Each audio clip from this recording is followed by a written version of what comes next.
The following program may contain coarse language, violence, nudity, mature subject matter, or scenes which may not be suitable for all viewers. Viewer discretion is advised. All Hit Radio.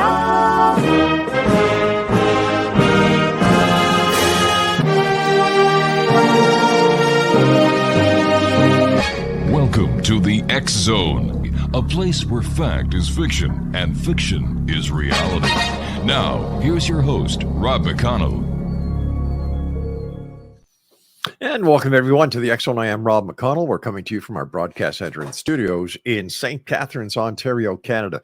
If you'd like to visit us at any time, it's xzoneradiotv.com. And for the X Zone Broadcast Network, xzbn.net. We're coming to you on the Talkstar Radio Network, Mutual Broadcast Network, X Zone Broadcast Network, and on Channel 32 on SimulTV at www.simultv.com. My guest this hour is no stranger to anyone who watches SimulTV, Channel 32, or listens to the X Zone, or who loves reading about UFOs, crashes, and has been a guest on every paranormal talk radio show going. And he's got a show here on the X Zone Broadcast Network. I'm talking about Kevin Randle. And Kevin, good seeing you, buddy. Yeah, it's good seeing you. Been a long time. It has, my friend. And I must say, Kevin, that since you and I last talked, there's been a lot of stuff going on within the UFO community. This guy, David Grusch, for example, a whistleblower. What do you make about him? I have concerns because we don't have a lot of information that we can vet. Mm-hmm. He talks about that he had met with a number of people or heard stories from a number of people that he trusts about crash retrievals. He talks about possible documentation. He talks about all kinds of things like that, but he presents us with nothing we can check. We don't get names. We don't get locations. We don't get dates. In one of the interviews, he dropped the idea of this crash in 1933 in Italy. Mm-hmm. Anybody who's been around the field for a long time knows that that's a hoax. My colleagues in Italy, in Europe, Eduardo Russo, for example, has said for 20 years this thing was a hoax. The idea was that Mussolini had captured a flying saucer. They retrieved the flying saucer. The Vatican was involved. The Pope didn't want the fascists to have it, and somehow the Americans ended up with it. There's documentation that smacks like something right out of the MJ-12 playbook. Mm-hmm. That cannot be corroborated. The archives listed as places where you could find this stuff don't exist. Some of the people don't exist. There's a real problem with that. And I'm thinking, well, if this guy is touting that as one of the better of the cases, what has he been talking about? I did a blog piece. I just put it up a couple of hours ago, as a matter of fact, about this called... well, that's the number one on my blog. It's about crash retrievals and me. I think it's talking about that sort of thing. But what I did was I'd gone back through some of the stuff that Don Schmidt, Tom Carey, and I had written about on this particular topic, Roswell specifically, where we name names. We give dates, we give locations, and in the blog posting, I put pictures of the people that we had talked to and what they had said about this whole thing. And it doesn't matter which side of the fence you come down on in this particular case. I'm reporting on what these people told me. Is it accurate? Is it good information? I think it is. But the point is, I've given you the names, I've given you the locations, I've given you the dates, I've given you the sources, I've provided the transcripts of the tapes, which I have the tapes, all leading to the extraterrestrial hypothesis. And what we have from David Grusch is none of that. He just talks about, well, there's been 12 crashes and they retrieved bodies, or they may have retrieved bodies, and won't give us a lot of specifics that we can check into. I saw another interview with one of the reporters that had interviewed him, talking about how he supposedly had been sworn under oath to tell the truth in meetings with congressional representatives or Senate committees. Turns out he hasn't met with any senators at all. He's met with representatives of the senators, the senator staff. Mm-hmm. He may have appeared in in front of a congressional panel at some point, but I don't know any of the details about that. Really don't have much of that.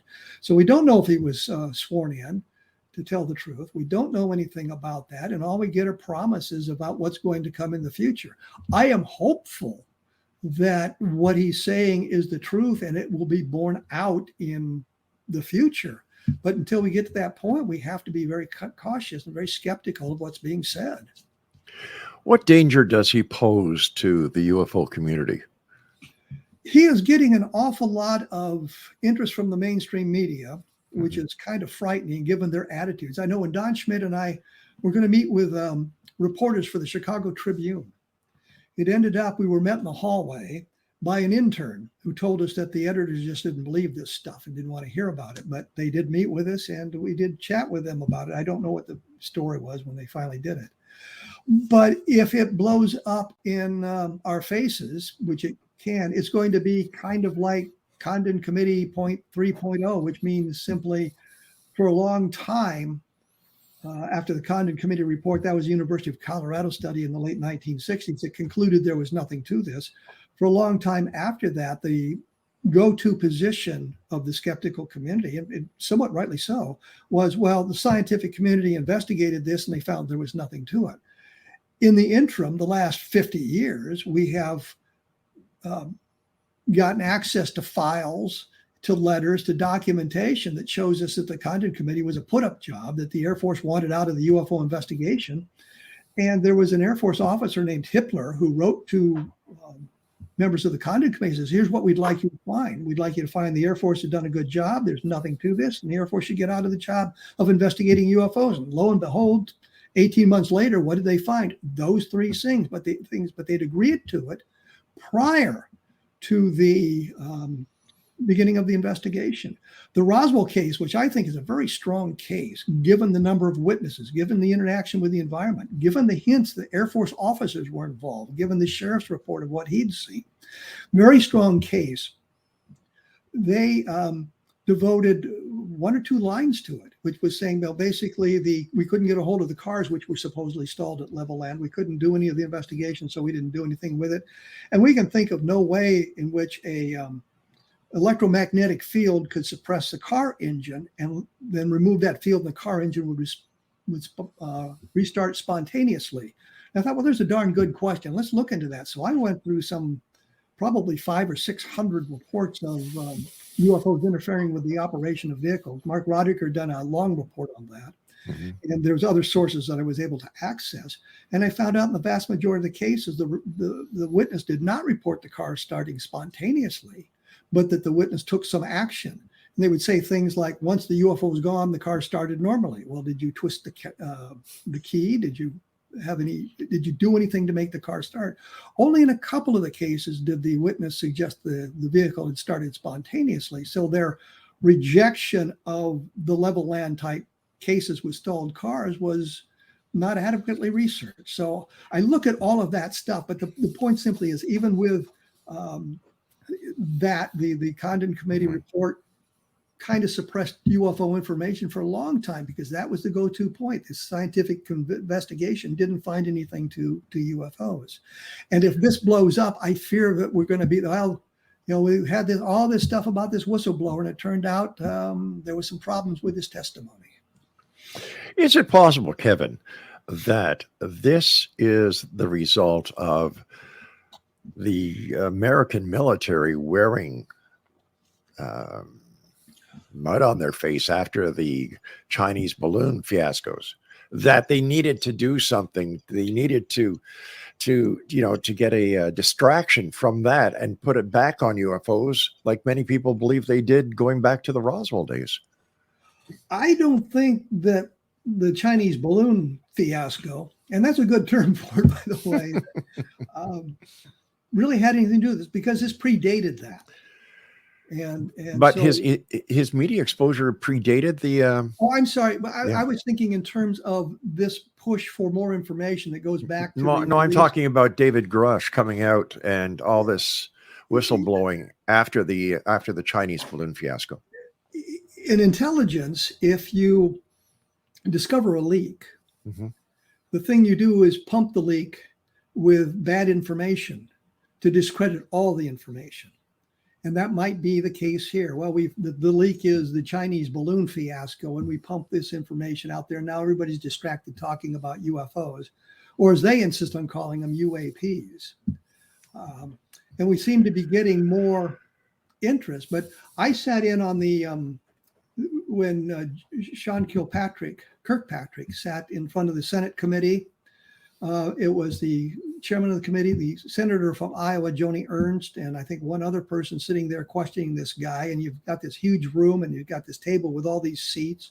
And there's a picture of it on my blog, as a matter of fact, talking about this. But they never got into the substance. It was about the logistics. It was about the problems. It was about, we're doing this, we're doing that. We've looked at this many cases, we've done this, but there was no specifics. I sat on the NASA panel, which anybody could have done, of course, because it was all over the internet. And it was the same sort of thing. It was just the logistics and what we're going to do and what we're going to do about this. It wasn't anything about the investigations. Who are the investigators? What are they doing? What have they found? Well, what else is in the files? I think if you go back to the Project Blue Book files and you go through those carefully, you're going to find a lot of spectacular cases. I just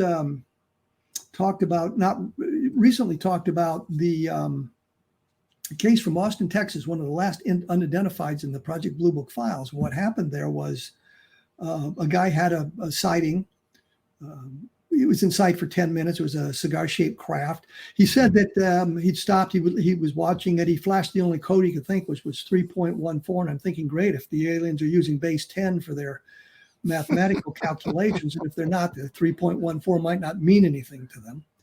But the Air Force investigated. An officer came out. They filled out their ridiculously long and uncomplicated form. And the Air Force wrote it off as insufficient data for scientific analysis. Well, he got angry and wrote to him and said, what more data could you possibly want?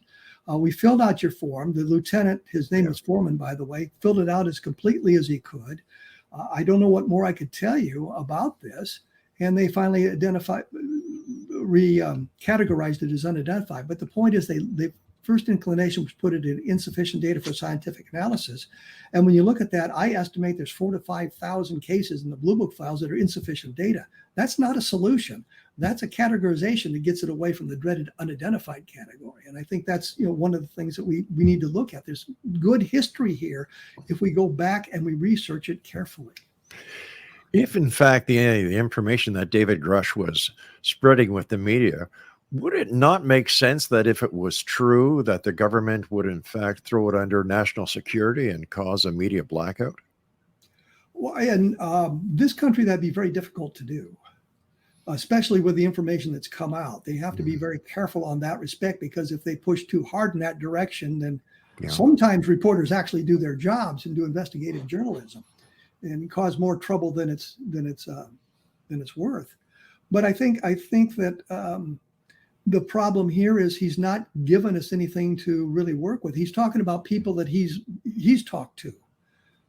Eichmann can make the same claims. Yeah. And that doesn't really get us any further along. I've talked to people who handled the debris. I've talked to people who claimed they saw the alien bodies. I mean, that puts me that much closer to the central core. Now, were those people lying to me? Well, some of them were, as a matter of fact, and we discovered that, and we outed them as soon as we found out that the information they were supplying wasn't credible. We made sure that everybody understood that, which has come back to haunt me a number of times, as a matter of fact.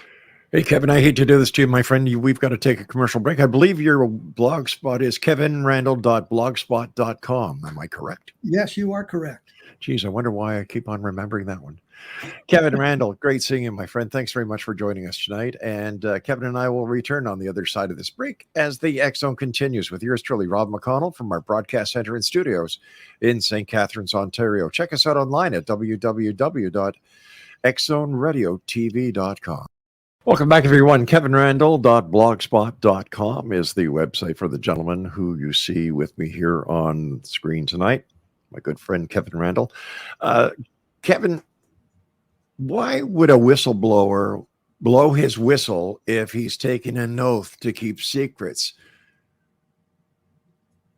I have no idea. I think there's a point where I think the whistleblower allegedly sees something that he or she believes is wrong and feels it necessary to communicate it to some other authority.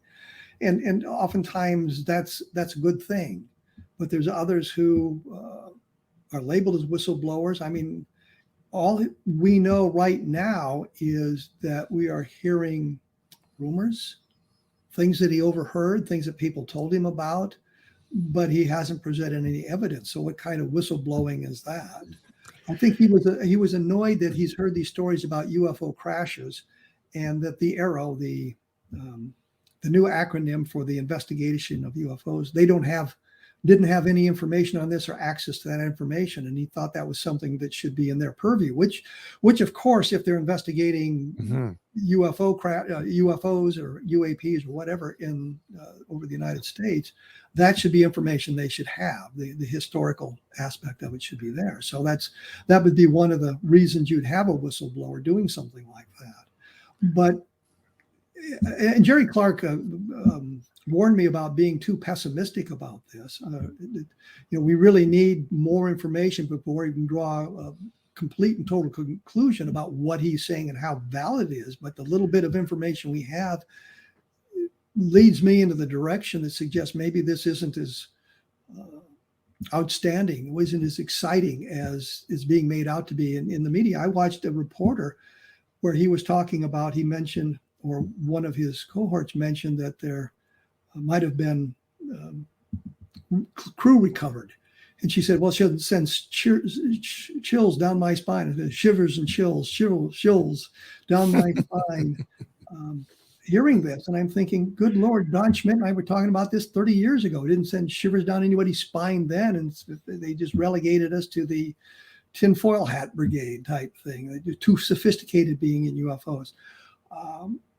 We go through this periodically where somebody comes out and looks like it's going to be blowing the lid off everything, and then the lid clamps back down.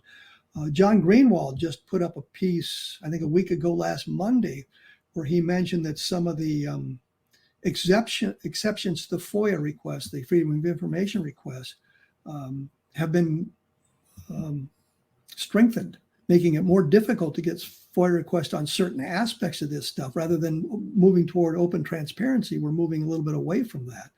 And this might be a whole way of kind of blunting the disclosure brigade by putting this stuff out here, and then suddenly we get no further. We can learn nothing more about it. So it's just, it's just a bunch of rumors, and we don't need to pay any attention to it. If in fact this information that David Grusch has is legitimate, wouldn't Congress move faster in getting into these investigations that they're supposed to be getting into in order to find out who, what, when, where, why, and how? Well, they're too busy investigating Trump to see if he colluded with the Russians on the 2016 election. I mean, we're still getting information on that. Now that we've got all these other diversions as well. And the other thing I would suggest that some of these investigations that Congress and the Senate are supposedly engaging in are critical to the functioning of this country. And discovering whether or not alien visitation is real isn't among them, because you look at the whole history, we can go back 75 years. Right. We can go back to the Roswell case. We can go back to the Foo Fighters of the Second World War and say this is where the modern era began. And now here we are in 2023, and that has not adversely affected life on the planet Earth in any way, shape, or form. So why should I worry about alien visitation when it hasn't affected my life at all? That sort of thing. So I think we've got to take a look at that. I wondered back in the Carter administration, if you remember the hostage situation that took place at the end of the Carter administration for 18 months or whatever it was. If that wasn't a diversion to keep Carter away from worrying about UFOs and flying saucers, because you remember Carter made a campaign promise, as has others, that we would get the information about UFOs. Well, nothing ever came out. And I did a book called UFOs in the Deep State looking at that. And well, why don't we know more about this? And I think the answer is it's all about the power.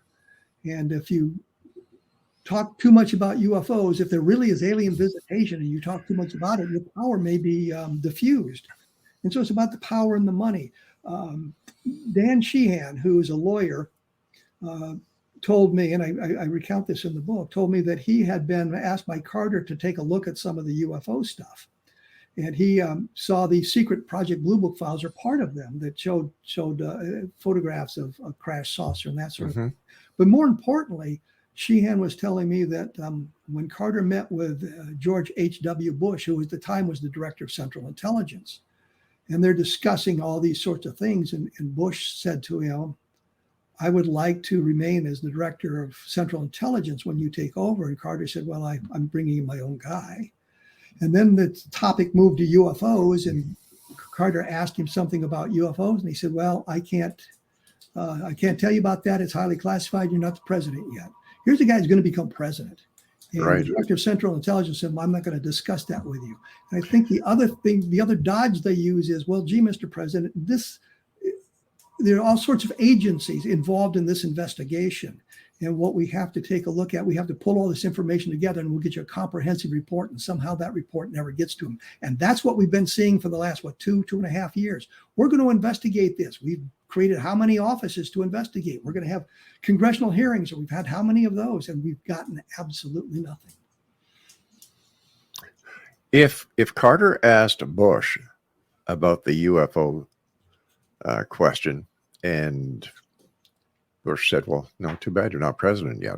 Why didn't the person that President Carter installed as the director of the CIA find out the information that the president wanted and report back to the president? Like, to me, that seems like a no-brainer. Well, I think what happened is once Carter took over president, you've got to realize it's going to be a horrendous job to move into, and UFOs will be moving down the list of priorities, of course. And I think, like I said, I think if he asked, I would like to know about these UFOs, and the answer is, you've got to remember that the appointees at the top, the very top of the various agencies or organizations are governmental or presidential appointees, but the next level are bureaucrats that go from administration to administration to administration. And there's where some of the real power resides. And so when you ask that sort of question, the new director would probably say, what can you tell me about these UFOs? And it's the same thing. We've got to pull all this information together and we'll get it for you. And somehow that information never gets pulled together. Something diverts that attention. Something happens. And that was why I mentioned the hostage crisis. That diverted his attention for a long time. Other presidents had no interest in this sort of thing. I don't think George W. Bush cared. I don't think Donald Trump cared about flying saucers or UFOs. So I think that's the other part of the problem. The new president, I guess we could say we kind of overthrow our government every 4 years or 8 years, depending on the elections. But we keep replacing our government that way. And what is a priority for one government certainly isn't a priority for the next government. I mean, look at the things that Biden has done that were a priority for the Trump administration, and he countered a lot of that stuff. So we kind of overthrow our government every 4 years. So that the way this stuff gets buried. Plus, we had the idea. I'd done a science fiction story or a horror story where there's a real live, honest to goodness vampire. Probably should say a real dead vampire, and the person who's discovered the identity says, well, I'm going to tell the public about you. And the vampire says, go ahead. Nobody will believe you anyway. And I think that's kind of where we are on UFOs. Well, go ahead and tell them I was going to believe you anyway. They say, well, this stuff would have leaked out if it had been done. It's been leaking with us, Don Schmidt, my investigation has been leaking for 30 years and nothing gets done because the journalists and everybody's too sophisticated to believe in flying saucers. But is it also possible, Kevin, that the number of woo-woos that are out there who make all these fantastic claims that cannot be substantiated, like there was somebody on another show that our network does, where they were saying there's over 85 different types of aliens that are visiting us on this planet, that are residing with us. Ladies are getting fetuses taken out of their wombs, and later on they're beamed up to a mothership where they interact with their child. There's so many questions, and how do these people who make these wild claims, how do they fit into the grand scheme of how John Q. Public starts looking at the UFO community? There seems to be no consistency.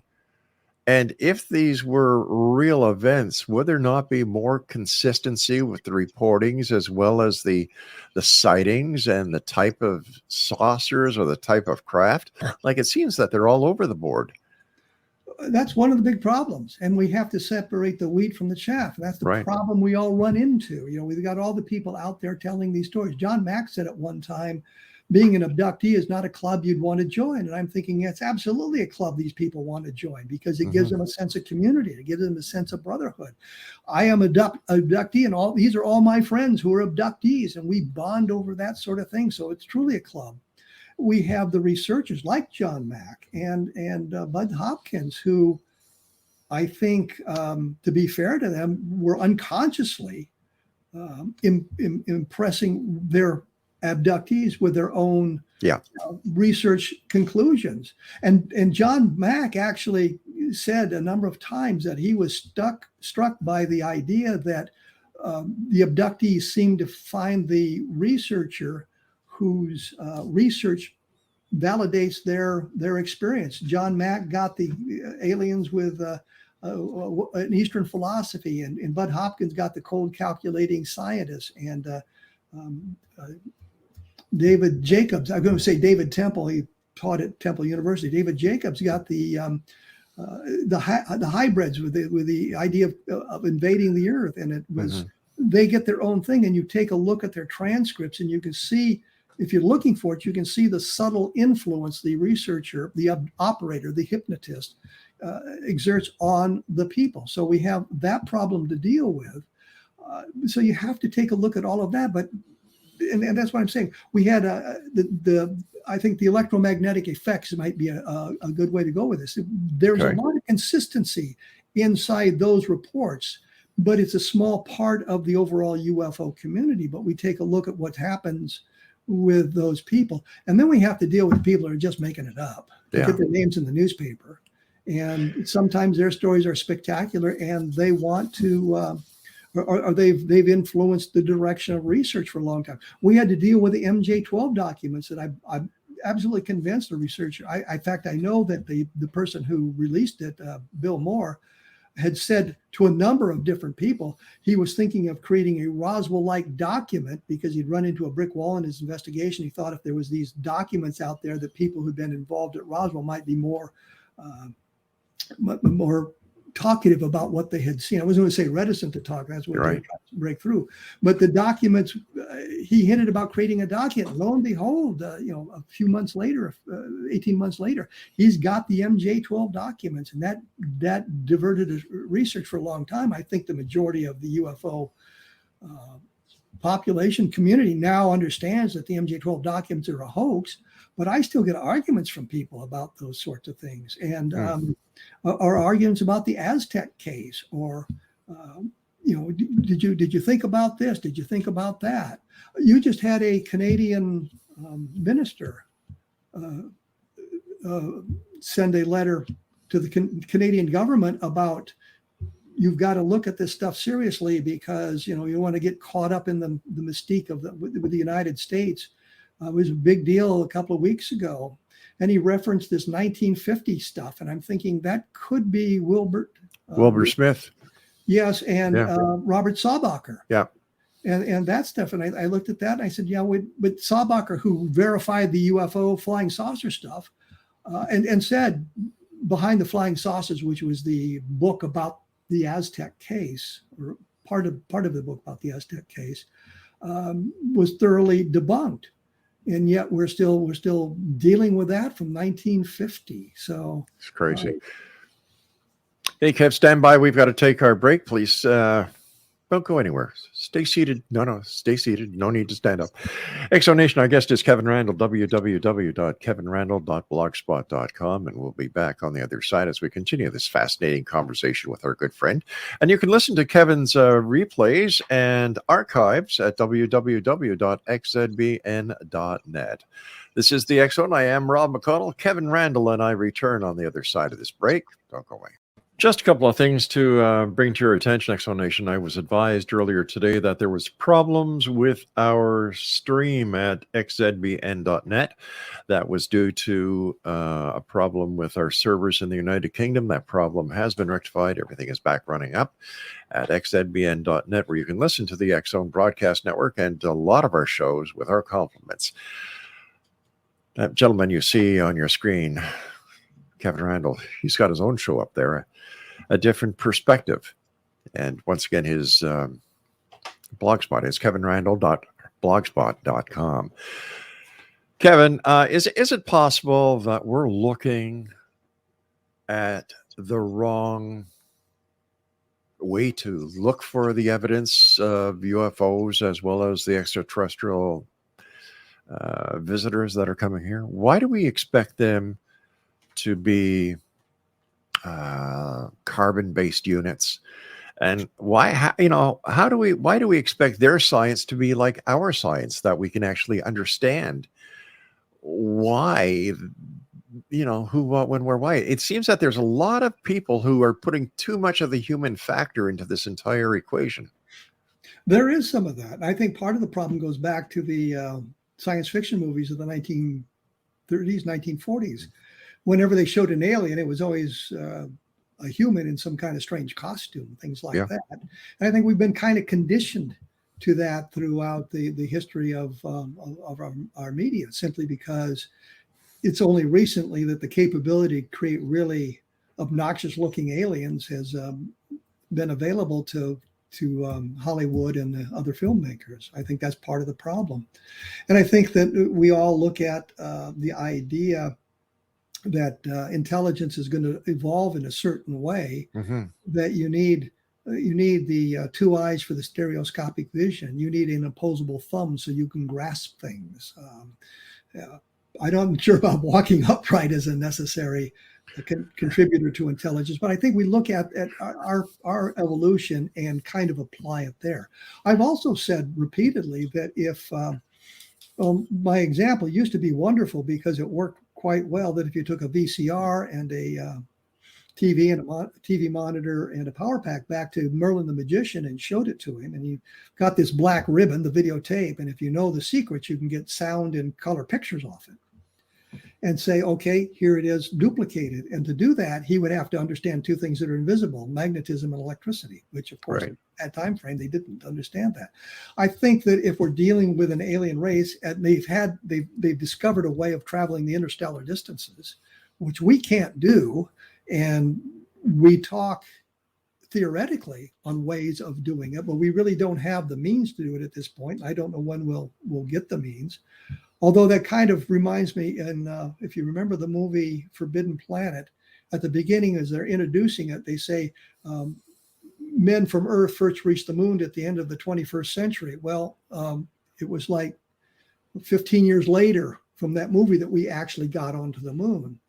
So our science does progress, but I think an alien science would be so far superior to ours that, as Arthur C. Clarke said, it would be like magic to us. It would seem like magic. And I think that's where we are. There's as I said, I think there's discussions about parallel evolution, that the similar conditions on planets would give rise to intelligence that would have some of the attributes that we have. But there have been some cases where the aliens described don't look very human. They're not very humanoid at all. So, it's just one of those things that we have been conditioned to think that way. And there's been discussion in the UFO community on the possibility of silicon-based life form, opposed to carbon-based life form and things like that. But I would say I think the physics of the universe probably are the same throughout our entire universe. The physical laws that we operate under here on Earth probably exist throughout our galaxy and then the rest of the universe as well. So that may be some of it as well. So I guess we can say that the way that we anticipate seeing an extraterrestrial would be like the Santa Claus syndrome, because Santa Claus looks the same, even though Santa Claus has never really existed. Well, because people have been pushing that. Yeah. I think that the idea of the small gray aliens was pushed particularly after some of the abduction cases. I think Whitley Strieber kind of set that in people's minds. But if you go to Europe or you go to Africa or you go to Asia and you talk to people who are talking about having been abducted, oftentimes the aliens don't look anything like what's reported in the United States or in the North American continent. They're different. They're a lot different. And we have cases of the aliens looking really bizarre. Some of the stuff out of South America, though, looks like the aliens from science fiction movies, which kind of cracks me up. As something else that has gone by the by, you and I have talked about cattle mutilations. We've talked about a lot of different aspects. But somebody was sending us a bunch of information over the last couple of weeks about these underground bases where the alien... Yeah, and it's like, oh, come on, here we go again, the merry-go-round, right? Absolutely. It becomes full circle. Yeah, the underground base ideas... ridiculous. I remember I was in Mesa, Arizona at a conference. It must have been in the mid 1980s. And somebody was there talking about the underground bases and how they're all connected with tunnels underground and all of that sort of thing. But then nobody ever comes up with the pictures. Nobody ever has any evidence for this. Right. And that's one of the problems. I can understand if you're dealing with an alien spacecraft that is in sight for 5 or 10 minutes, or it's landed, left a burned area, and it's gone, that there's not a whole lot you can gather in the way of information, but there is some traces there. There's some evidence there. But with a lot of this stuff, there's just not the kind of evidence you'd expect. You mentioned cattle mutilations, and the one thing that always cracked me up is I've seen this picture a number of times of a cow laying in a field that has been partially mutilated, and they say, you see, there's no footprints of the scavengers around it. And I'm thinking, yeah, look at all the bird droppings on the carcass. That might be a hint right there. What happened? And they would talk about upside mutilations, meaning the side it's laying on. Right. Predators couldn't get to it to attack, and it's always the soft tissues as well. I was challenged once. Somebody said, "Well, when we've analyzed some of the animals, there's an extreme lack of copper in the blood. How do you explain that?" And I thought, well, there's a darn good question. And thank you, Internet, because I could answer it. I discovered that copper deficiency in cattle is a real problem, and that often the ranchers provide copper supplements to their animals. And once a cow is given birth, for example, the copper levels in that animal are extremely low. And so the answer to the question is that's an environmental problem that can be rectified with the proper supplements. Yeah, just like us who need to take vitamins, multivitamins, or iron pills or whatever. Kevin, with your ear to the ground, have you heard of any new exciting UFO cases? Well, there's some interesting stuff going on, but the problem is we're running into the same problem we've had for literally decades, and that's figuring out where the good cases are from the bad ones. Fran Ridge does something called MADAR, which is a multi-detector for looking for anomalous spikes in the environment, and then try to match those to UFO sightings. Somebody has a UFO sighting at a certain time in a certain location. They look at the MADAR center around that and see if there are some changes in the electromagnetic activity, for example. And there have been some interesting correlations with the MADAR information where they would, somebody will have a sighting and there'll be a corresponding spike in the electromagnetic and some of the other stuff, and the compass spins, suggesting, of course, the electromagnetic. So there's some very interesting things going on with that, but the sightings aren't really spectacular. It's not aliens running around loose or landing or anything like that. It's just that somebody saw something in the distance and then there was a spike at the node center. And there's been a couple of cases in which the node centers were close enough that they could get some kind of readings from 2 or 3 different node centers.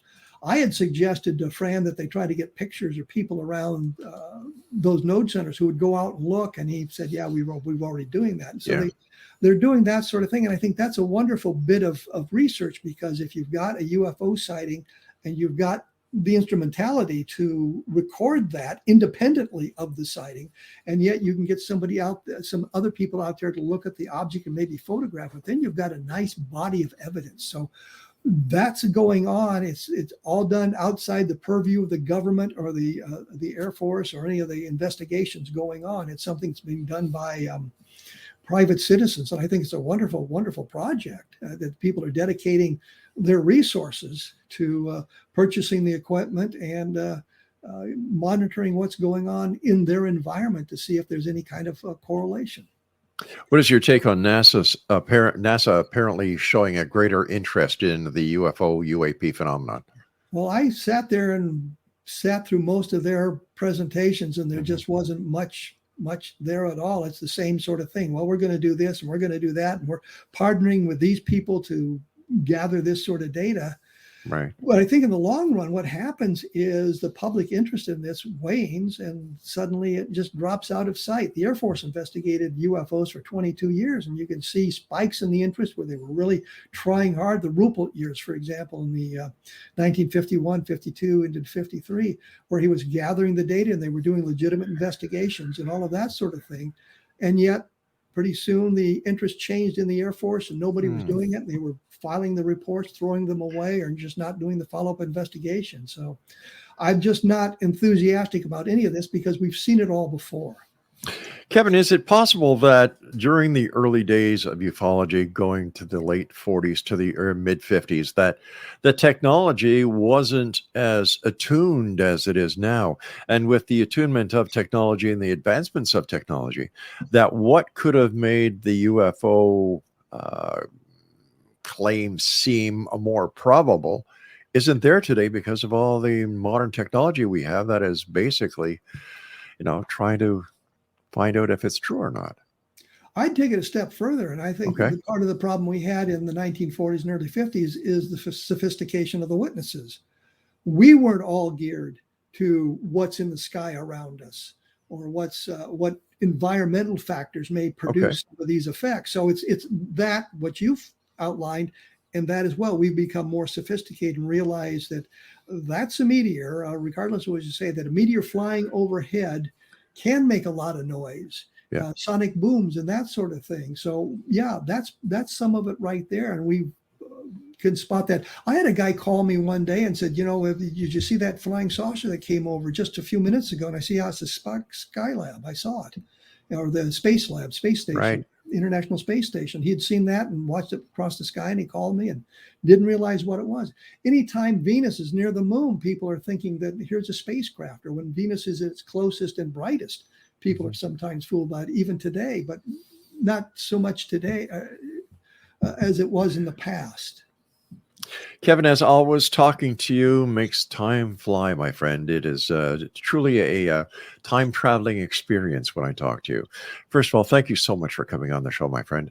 And we all look forward. Now, I'm talking about everybody listening to the X Zone Broadcast Network and watching us on Simul TV. We all can't wait until you start your show again because you, my friend, are loved. Thank you very much, Rob. I appreciate the kind words. The nice part about kind words is they're always the truth. Thank you. And in that case, people go out and buy my book so I can earn my 25 cents royalty on each sale. We'll do our best to get it out there, Kevin. Once again, speaking about your books, any new books coming up? I've got one coming out in the fall called 1973, and it relates partially to the Pascagoula abduction, which if there's really abductions, this would be the one. Right. And what was going on in 1973 in the world of ufology, which was much more than just the Pascagoula sighting. It'll be out in the fall. I've done a couple of other books. The Best of Project Blue book. I did the Levelland book, Understanding Roswell, which is a different kind of take on the Roswell case. So just go to Amazon.com and you can find a whole list of the books under Kevin Randle. And if you're interested in the Vietnam War, look for Eric Helm, because I wrote a bunch of action adventure books about not my experiences, but the Vietnam War. And it's never too early to start buying Christmas gifts because Kevin Randle's books are always great Christmas gifts. And birthday presents too. And birthday presents. Let me see. Thanksgiving, because there's no turkeys. That's right. Anniversaries and any other day of the week because they make great reading. Before I go, Kevin, thank you very much for your service and the great things that you did for us while you were over on the other side, protecting us and making sure that freedom and democracy reign. And until the next time I see you, my friend, which I hope won't be so long, take care of yourself. And thank you so much for joining us today, Kevin. Thank you, Rob. Appreciate the time. Anytime, my friend.